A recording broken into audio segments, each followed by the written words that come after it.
Сәлем достар, бүгін сіздерге картоптан жасалатын ерекше салат рецебін ұсынамын. Керекті ингредиенттерді видеода және төменде жазып өтемін.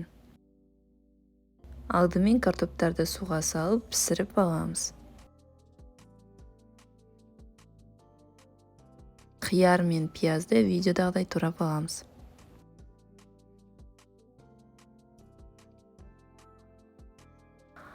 Картоптың сыртын ашып пергамент қағазына орналастырамыз. Стакан көмегімен бетін басып шығамыз. Тұз, бұрыш, дәмдеуіштерді сеуіп шығамыз. Соңында үстінен сұйық май себеміз. 200 градус қызып тұрған духовкада қызарғанша пісіріп аламыз. Енді ыдысқа тураған қияр, пияз, жасыл бұршақ, картопты саламыз. Тұз, бұрышын сеуіп аламыз.